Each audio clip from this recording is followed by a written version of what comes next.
Hello, friends. Welcome back to Creative Exploration with Pers. I'm here with my guest and good friend, Midjourney Man, aka MJ.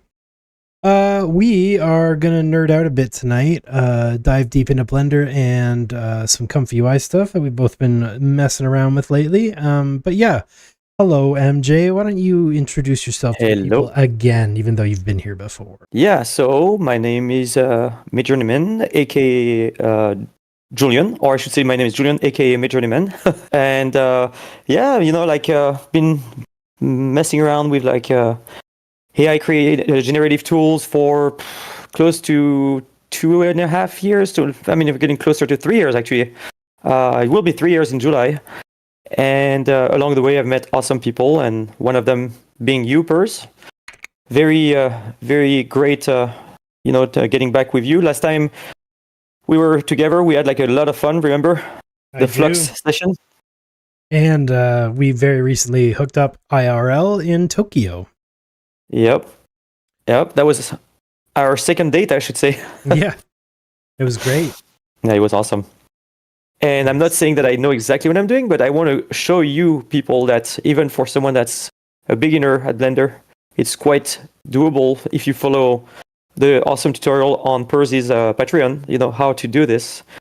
And it feels like better when you make your own, because then you make it and then you use it. And that's what we're going to do today. We're going to make a mask or two together, and then we're going to use the masks that we created in a workflow that I created recently.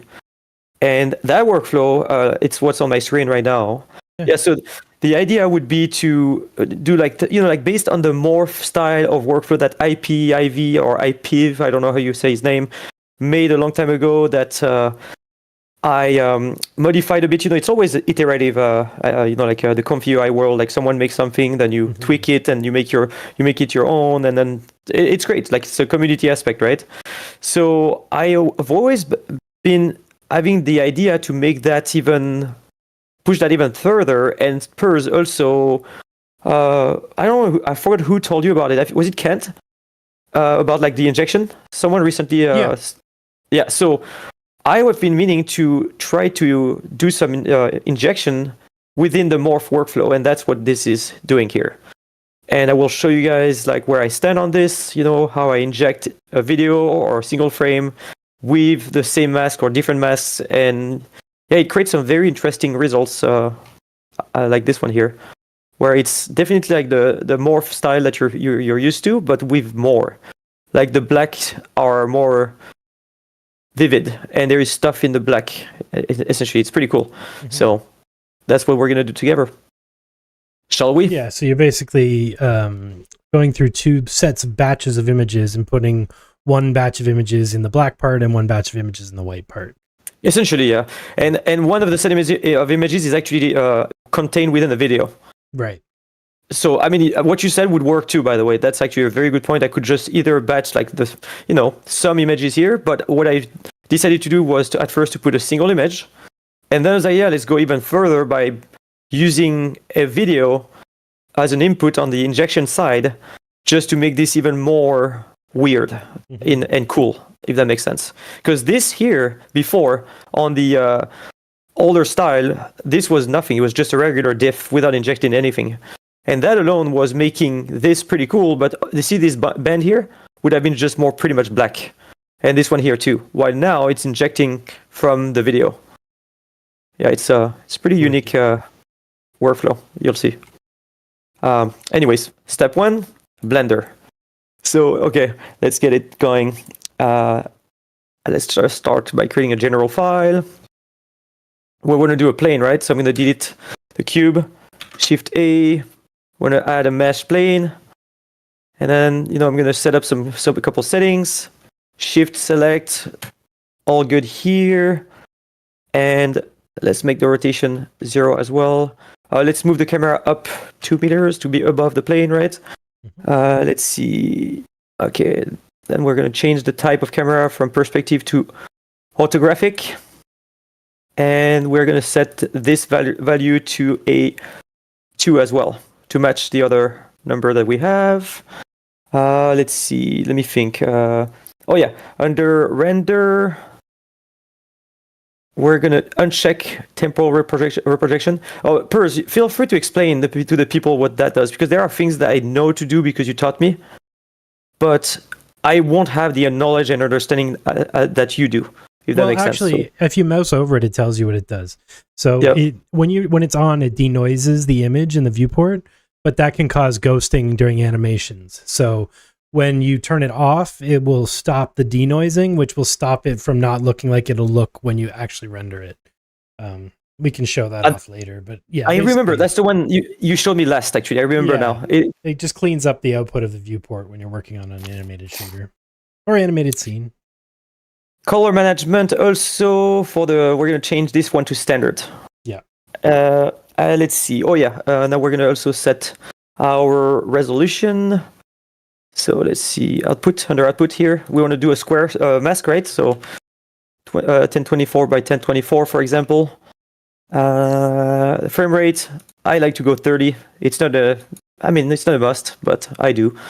Another thing too, you can do, how long do you want your mask to be? I know, again, my sensei taught me some numbers, and the one that stuck out was 140. And that's you, by the way, Pers, again. And where do we want to save this, right? So I'm going to browse. I'm just going to put it in, let's go in downloads, and let's call it, temp folder. Let me create like a new folder here called masks, actually. Let's go there, and let's just call this mask. And accept. Okay, so we're good. We don't want to save a PNG, we want to save a MP4 directly. So encoding next, we're going to do under an MP4, we want to output. And we want the highest possible quality, so perceptually lossless. Let's see, I believe that's around, we're good around here. So then I'm going to select my plane. Let's see, I'm going to add a material for the plane. So I'm going to click on new here under material right there. And again, everything I'm doing here has been covered extensively in some of Pers's tutorials, by the way. It's a bit of a speed run today. Oh yeah, if I go too fast, let me know. No, you're good. Okay. Doing great. And so then, okay, so I like to call this mask directly here. And the surface we want to do emission for, right here. The color being white, that's fine, but we're going to change this after anyways. Let's see, then what else do I want to change here? I think that's it for the settings. We're ready to go. And actually, what I like to do too is I don't want to show any of the overlays right on the UI. So I just like to uncheck show overlays, or you can do a Shift-Alt-Z. Let's pretend that I did not just read that I knew it. But actually, it just says right here the shortcut. I don't even know that shortcut. Yeah. I mean, like I said. And then this is gone. But actually, you know what? We'll leave it. I like to leave it on for 1 quick second. What I do like to do is also toggle the camera view so we can see from the camera, right? And as you can see, you can see the on the side here that our camera is going to capture exactly the plane, right? And that's what we did with the change on the camera setting that we set to 2. The what was that called again? Let me see. I forgot the name. Orthographic. This one, orthographic. So that's that. And also what I do like to do is I like to render. So I go to a viewport shading. That's what we're going to see. And now I disable all the planes, lines, and all the intersections and the overlays. And here we go. So next, because we're using shaders, we need to, create the mask, because right now we have an animation from 1 to 140, but there is nothing going on. So if you go here, we can split the view right there. And I like to split the view like this. This is what we're going to see on the outside, on that side. And on the left-hand side, we want to go in the shader editor, right? So then we're going to get our node graph. Oh, the reason why I don't see it is because I didn't select the plane. So no worries, select the plane here. And okay, right now it does nothing, right? So what we want to do is the first node would be a color map. So because we want to animate from white to black to white to black to white to black, and nothing in between, just white to black, right? So Shift A to add, and I'm going to type in color ramp, sorry. And I'm going to drop it here. I want to plug the color to the emission. And you see right now it's kind of like doing a gradient. We don't want a gradient. What we want is have a constant black and white. And little trick here, instead of dragging, which you can, by the way, eventually we might, you just click on the drop down and you select distribute stops from left. And here we go, we have a perfect, black and white 50-50. I'm already going to plug one in because I know I will need it, but I will do a Shift A again and just say math because we're going to use, we're going to combine a couple things. And I'm going to plug that in here. And next, we want to do a wave texture because the wave is going to, basically that's what's going to make us go from black to white to black to white, like in a perfect loop. So Shift A, I can go to texture and I can select wave texture. Just to show first that because purpose, it's good to know where is the things that you need instead of just searching. So texture, because I know I want to add a texture and I want to select my wave texture, right? So here it is. And then I want to plug in this value here. And next we want to animate, right? So right now nothing's going on. It's just one value, but we want the phase, right, to move from side to side. So how do we do this? I'm going to go back to first frame, and under phase off, I'm going to over. You see when the field goes like kind of like active, and I to insert a keyframe. And then there's better ways to do this. I don't know the shortcuts. Again, remember I'm a beginner, so this. Okay, Shift right. Here we go. And then one more. Oh yeah, right. Because I want to go to the last frame plus 1. I want to go here and type in. You can do 2 tau, 3 tau, whatever. You can do like increments, but or negative values just to go left to right or right to left. So I'm going to go for now just tau, TAU. And then you want to move away and make sure you're over, and then I. So now when you play this, it's super fast right now, but it's a perfect loop. So we're going to, if I hold the Shift key down, I can just start to change like the scale. And I can just start changing some of the values. Nothing's happening yet.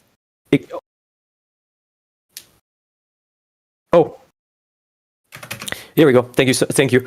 And so here we go. So now we're just perfectly looping, right? This is the first step, but we want to do a couple more things. First of all, if I do Control plus Shift plus T, or Control T actually. We want to add some mapping here, and I want to use object to vector. And that gives us also more control. And if you hold the Shift key down and drag, you can change all values at once. And I'm going to make the scale a little more subtle. So 0.5, we don't want to be too zoomed out. That's very important. When you create masks that you use for Comfy, you don't want to have too much detail going on. So if you're too zoomed in, here, I'll show you. If you're too zoomed in, let's say, zoomed out, sorry.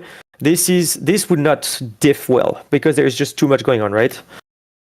And so that's why I'm going to zoom in more.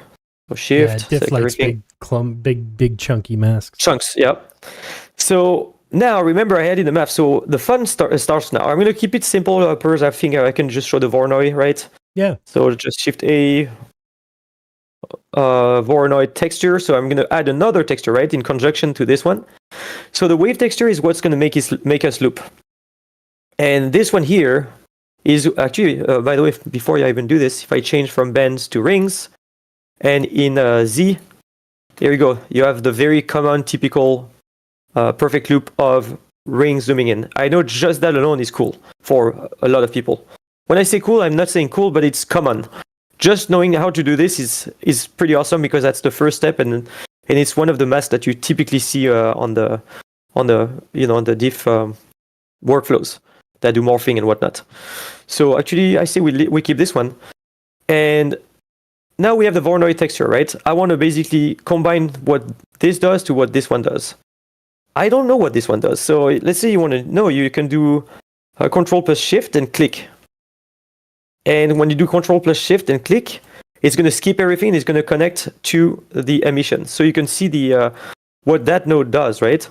So we can basically now start playing around with the settings and see that's the scale. So that would be too zoomed out. I know for a fact that would be probably, and Pers, feel free to tell me any change you feel like we should make. So detail that's too grainy, I think I'm going to stick to pretty much on the 0 side. This one, I don't really see a difference happening here. I know the random, if you make it like, this is actually kind of cool. If you make it like 0, it's just giving like little squares, right? So I say just to prove the point, we're going to keep this one like this right now. And we can change the style here too, by the way, I forgot to say. Here, let's just go with this one. Why not? And I'm okay with this. So don't forget to plug the mapping into it so that it's the same mapping as the wave texture. Yeah, I was gonna say like, first of all, I'm gonna just plug this back in here, and now like as you can see, this is doing nothing anymore.